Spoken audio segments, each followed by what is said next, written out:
कल हम लोगों ने प्रेजेंट इंडेफिनिट टेंस के सिंपल सेंटेंस के बारे में पढ़ा था। आज पढ़ते हैं निगेटिव सेंटेंस के बारे में। प्रेजेंट इंडेफिनिट टेंस में नकारात्मक वाक्य कैसे बनाते हैं इसके बारे में जानते हैं। आइए देखते हैं। तो आप लोग हेडिंग कर लीजिए, अनुवाद बनाने के नियम। अनुवाद बनाने के नियम, इसको पहले थोड़ा सा समझ लेते हैं, फिर हम लिखाते हैं। इसका अनुवाद करते समय, किसी भी वाक्य का अनुवाद करते समय हमको पहले सहायक क्रिया की आवश्यकता होती है। तो इस वाक्य का अनुवाद करते समय हमें दो सहायक क्रियाओं की आवश्यकता होती है, डू और डज की। जिसमें डू का प्रयोग आई, वी, यू, दे तथा बहुवचन कर्ता के साथ किया जाता है और डज का प्रयोग ही, सी, ईट व एकवचन कर्ता के साथ किया जाता है। तो आप लोग इसको थोड़ा सा लिख लीजिए कि इस वाक्य का अनुवाद करते समय इस वाक्य का अनुवाद करते समय हमें दो सहायक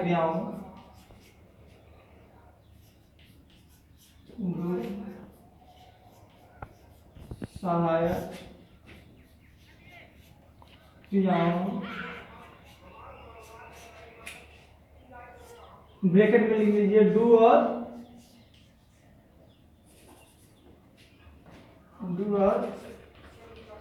डज। डू और डज का प्रयोग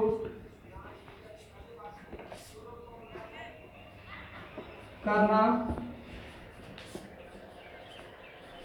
पड़ता है। इस टेंस में बात करते समय हमें दो सहायक डू और डज का प्रयोग करना पड़ता है। नीचे से लिखिए लाइन ड्रॉ करके, जिसमें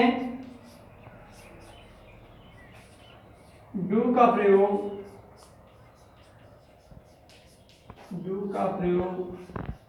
आई, वी, यू, दे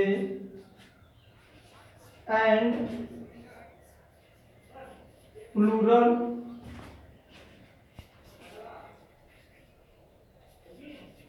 नंबर।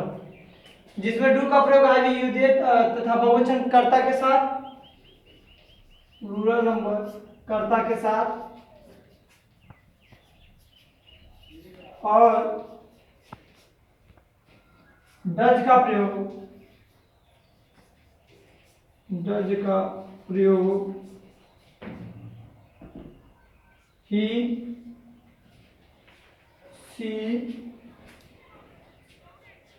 ईट व सिंगुलर नंबर सब्जेक्ट के साथ करते हैं। ये आप लोगों का नंबर 1 रूल हो गया कि इस वाक्य में हमको जब अनुवाद करना रहता है तो दो सहायक क्रियाओं का प्रयोग करना पड़ता है, डू और डज का। जिसमें डू का प्रयोग आई, वी, यू, दे और तथा बहुवचन कर्ता के साथ करते हैं और डज का प्रयोग ही, सी, ईट व एक वचन कर्ता के साथ करते हैं। अब इसका हम अनुवाद कैसे करते हैं इसको देख लीजिए। नंबर 2 डाल के यहाँ लिख लीजिए। सबसे इस वाक्य का अनुवाद करते समय सबसे पहले क्या लिखते हैं? कर्ता। कर्ता को इंग्लिश बोलते हैं सब्जेक्ट। कर्ता के बाद इस वाक्य की सहायक क्या लिखते हैं? Helping verb. उसके बाद लिखते हैं नॉट। उसके बाद लिखते हैं मुख्य क्रिया का फर्स्ट फॉर्म। उसके बाद कर्म। उसके बाद एक्सेट्रा, मतलब जो भी कुछ बचा हुआ मटेरियल उसको लिख देते हैं।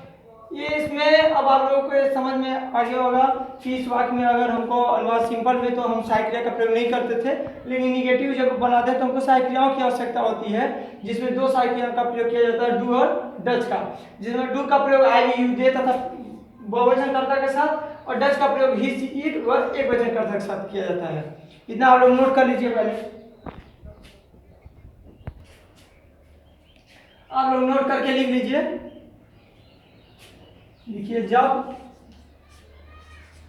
हम सहायक क्रिया का प्रयोग करते हैं, सहायक क्रिया डू डज का प्रयोग करते हैं। तो मुख्य क्रिया के अंत में जो हम लोग यस या यस लगाते थे, तो मुख्य क्रिया के अंत में लगे यस या ईएस को हटा देते हैं। जब हम सहायक क्रिया का प्रयोग करते हैं निगेटिव वाक्य में या कोई भी इसमें सहायक क्रिया का प्रयोग करते हैं, तो मुख्य क्रिया के अंत में जो हम लोग यस या ईएस लगाते थे उसको हटा देते हैं। Example,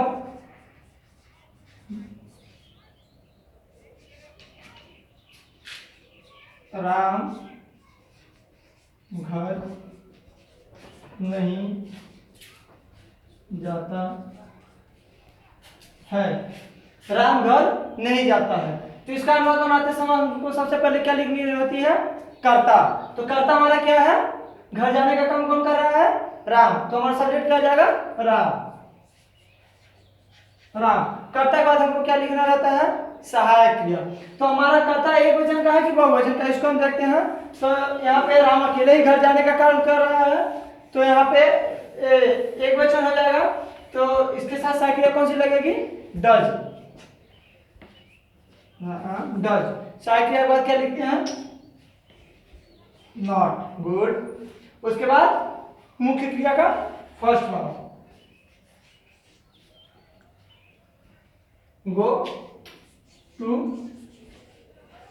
house. समझ में आ गया आप लोगों को? हाँ, Ram does not go to house, ये इसका ट्रांसलेशन हो गया। राम घर नहीं जाता है, तो सबसे पहले कर्ता, उसके बाद सहायक क्रिया, उसके बाद नॉट, उसके बाद मुख्य क्रिया का फर्स्ट फॉर्म, उसके बाद कर्म आदि चीजें जो बचा रहता है उसको लगा देते हैं। अगर यहाँ पे आप लोग होम लिखोगे तो यहाँ पे टू का प्रयोग नहीं होगा, केवल गो होम हो जाएगा। जब आप लोग हाउस लिखोगे तो ये टू का प्रयोग किया जाएगा। इसको अब आप लोग नोट कर लीजिए। हम निगेटिव सेंटेंस के बाद इंट्रोगेटिव सेंटेंस पढ़ते हैं। जैसा कि हमने कल वाले वीडियो हम लोगों को बताया था, प्रेजेंट इंडेफिनिट टेंस के 4 पार्ट होते हैं, पहला अफर्मेटिव, दूसरा नेगेटिव, तीसरा है इंट्रोगेटिव सेंटेंस। तो प्रश्नवाचक वाक्य क्या होता है? प्रश्नवाचक वाक्य 2 तरीकों से बनता है। तो पहला आप लोग लिख लीजिए, क्या से आरंभ होने वाले वाक्य। क्या को ऐसे इन्वर्टेड कॉमा में लिखिएगा, क्या से आरंभ होने वाले वाक्य, इसको हेडिंग कर लीजिए आप लोग। क्या से आरंभ होने वाले वाक्य पहला। तो जो वाक्य क्या से आरंभ होते हैं, जैसे जो सेंटेंस, जो वाक्य में हमसे प्रश्न पूछते हैं उसको हम प्रश्नवाचक वाक्य कहते हैं। जैसे कि पहला हम लोगों का है क्या से आरंभ होने वाले वाक्य। तो ऐसे वाक्यों का अनुवाद करते समय सबसे पहले हम उस वाक्य की सहायक क्रिया लिखते हैं। क्या लिखते हैं? उस वाक्य की सहायक क्रिया। तो यहाँ पे आप लोग इसे लिख लीजिए, हेल्पिंग वर्ब प्लस सहायक क्रिया के बाद क्या लिखते हैं? कर्ता। सहायक क्रिया के बाद क्या लिखते हैं? कर्ता। कर्ता के बाद लिखते हैं मुख्य क्रिया का फर्स्ट फॉर्म, उसके बाद कर्म, उसके बाद अन्य चीजें लिखते हैं जो भी बचा हो। तो क्या से आरंभ होने वाले जो वाक्य रहते हैं उसमें सबसे पहले उस वाक्य का हम अनुवाद करते समय सबसे पहले उस वाक्य की सहायक क्रिया लिखते हैं, डू या डज। उसके बाद कर्ता लिखते हैं, उसके बाद मुख्य क्रिया का फर्स्ट फॉर्म लिखते हैं, उसके बाद कर्म आदि अन्य चीजें लिखते हैं। जैसे कि एग्जांपल,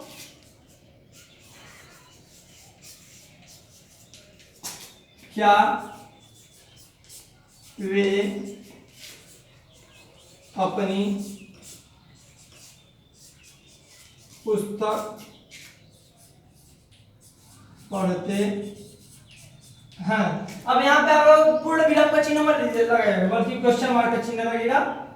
ठीक, क्या वे अपनी पुस्तक पढ़ते हैं। तो ये हमसे प्रश्न पूछा जा रहा है ना कि वो अपनी पुस्तक पढ़ रहे हैं, नहीं, ये हमसे पूछा जा रहा है क्या वे अपनी पुस्तक पढ़ते हैं। तो हमको क्या लिखना है? सबसे पहले इस वाक्य की सहायक क्रिया। तो सहायक क्रिया हमारी क्या लगती है, आई वी वे करता है, कर्ता के अनुसार सहायक क्रिया लिखेंगे।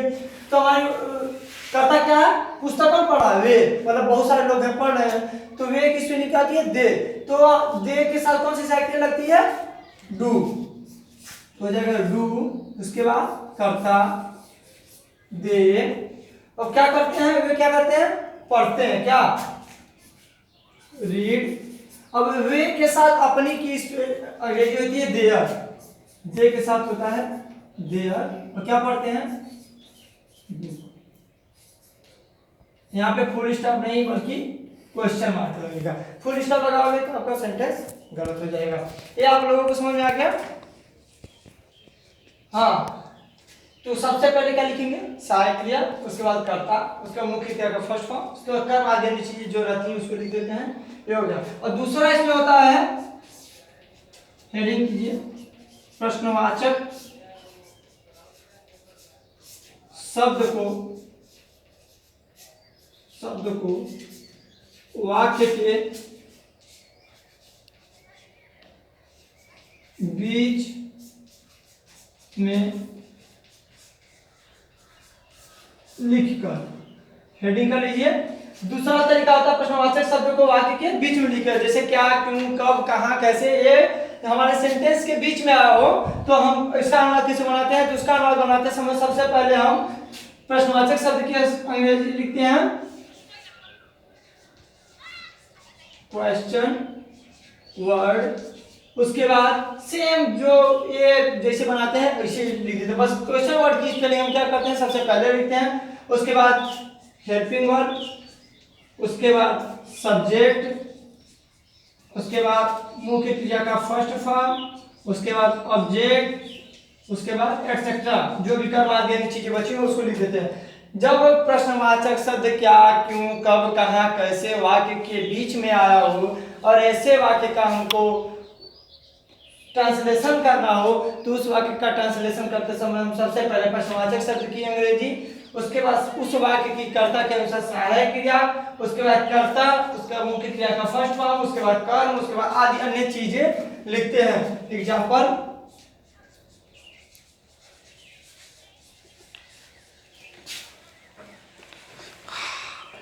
मोहन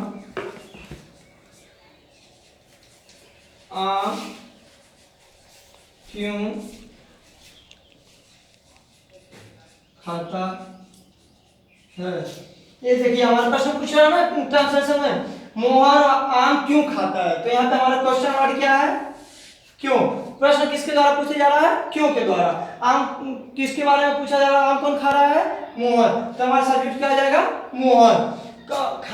मोहन की क्या काम कर रहा है, खाने का, तो खाना वाला क्या हो जाएगा, मेन वर्ब, और ये क्या हो गया, ऑब्जेक्ट। तो हम सबसे पहले क्या लिखते हैं, क्वेश्चन वर्ड की स्पेलिंग, तो क्योंकि अंग्रेजी होती है वाई, क्योंकि स्पेलिंग होती है वाई, तो ये तो हमारा हो गया क्वेश्चन वर्ड। क्वेश्चन वर्ड के बाद क्या लिखते हैं, हेल्पिंग वर्ब। अब मोहन हमारा देख रहे हैं एक वचन है कि बहुवचन है, ही सी इट है कि आई वी यू दे है, तो यहाँ पे देखिए मोहन हमारा अकेले ही आम खा रहा, आम खाने का काम कर रहा है, तो मोहन क्या है, सिंगुलर नंबर, तो सिंगुलर नंबर के साथ साथ कौन सा क्रिया लगेगी, डच, उसके बाद सब्जेक्ट मोहन, उसके बाद हाँ मुख्य क्रिया का फर्स्ट फॉर्म, तो ईट मिस होता है, खाना, क्या खा रहा है,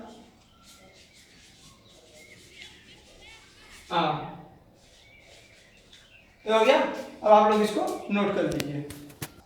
अब हम लोगों का चौथा पार्ट है इंट्रोगेटिव निगेटिव सेंटेंस, तो इसमें भी दो तरीके से प्रश्नवाचक आप लोगों को बता दिए, तो इसी नकारात्मक भी इसका बनता है, तो आप लोग इसमें थोड़ा सा लिख लीजिए। यदि प्रश्नवाचक वाक्य, यदि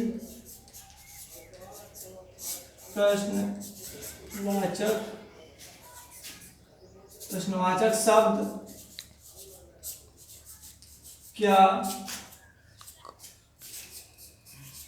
वाक्य के आरंभ में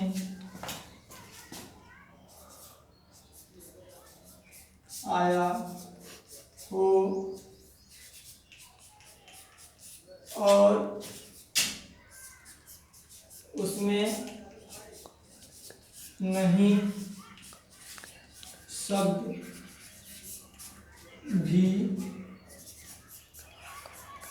आया हो तो यदि प्रश्नवाचक शब्द क्या वाक्य के आरंभ में आया हो और उसमें नहीं शब्द भी आया हो तो ऐसे वाक्य का अनुवाद करते समय हम सबसे पहले क्या लिखते हैं, उस वाक्य की कर्ता के अनुसार सहायक क्रिया। क्या लिखते हैं, कर्ता के अनुसार सहायक क्रिया। सहायक क्रिया के बाद हम क्या लिखते हैं, कर्ता। और कर्ता के तुरंत बाद क्या लिखते हैं, नॉट। उसके बाद मुख्य क्रिया का फर्स्ट फॉर्म, उसके बाद कर्म, उसके बाद अन्य चीजें लिखते हैं। यदि वाक्य क्या से आरंभ हो रहा है और उसमें नहीं शब्द भी आया है तो ऐसे वाक्यों का अनुवाद करते समय हम सबसे पहले कर्ता के अनुसार सहायक क्रिया डू या डज, उसके बाद कर्ता, उसके बाद नॉट, उसके बाद मुख्य क्रिया का फर्स्ट फॉर्म, उसके बाद कर्म, उसके बाद आदि अन्य चीजें लिखते हैं। जैसे कि एग्जांपल,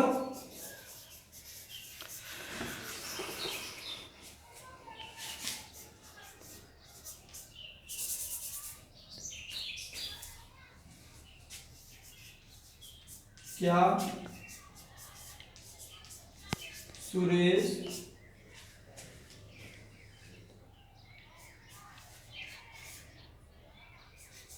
क्रिकेट नहीं खेलता है?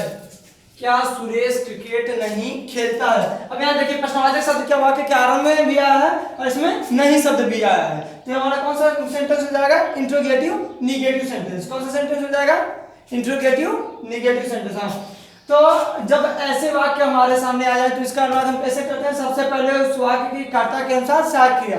तो हमको कर्ता ढूंढना रहता है, तो कर्ता क्या है, तो क्रिकेट खेलने का काम कौन कर रहा है, सुरेश। तो सुरेश हमारा क्या रहेगा, कर्ता। अब कर्ता एक वचन है कि बहुवचन, एक वचन है, तो एक वचन के अनुसार सहायक क्रिया क्या लगेगी, डज। उसका कर्ता क्या लगेगा, सुरेश।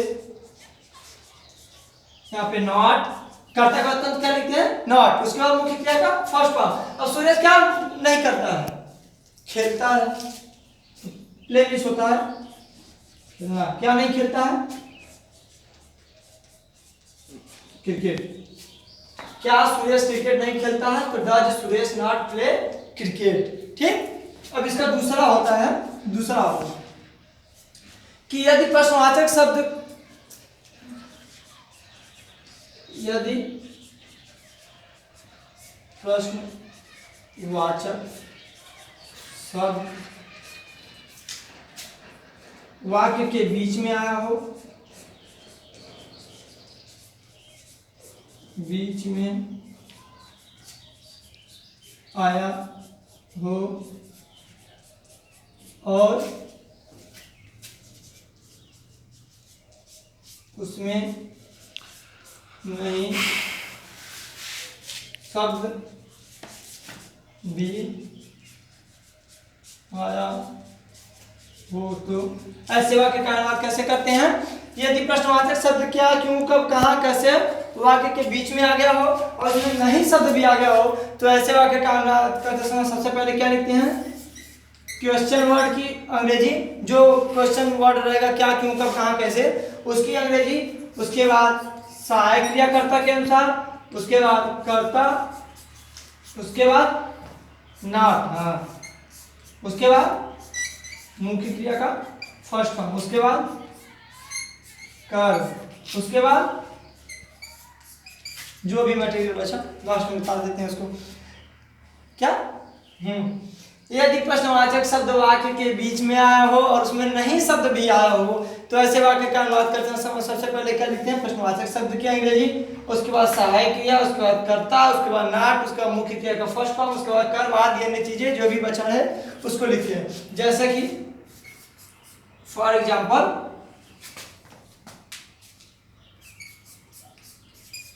मोहन मैदान में क्यों नहीं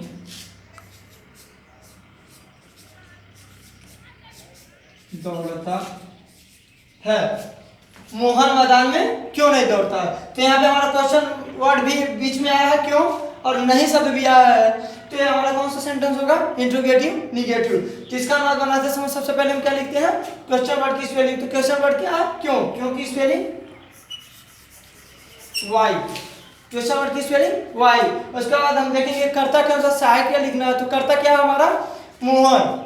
तो मोहन एक वचन है बहुवचन, एक वचन है तो सहायक क्या लगेगी द। उसके बाद कर्ता मोहन, उसके बाद नाट, उसके बाद दौड़ना की स्पेलिंग, हाँ मुख्य क्रिया रन। कहाँ नहीं दौड़ता है, इन द फील्ड। अब आप लोग इसको नोट कर लीजिए, जहाँ ना समझ में आ रहा हो तो आप लोग कमेंट करके पूछ सकते हैं, या हमारे नीचे दिए गए नंबर पे कॉल कर सकते हैं, व्हाट्सएप कर सकते हैं। Thank you.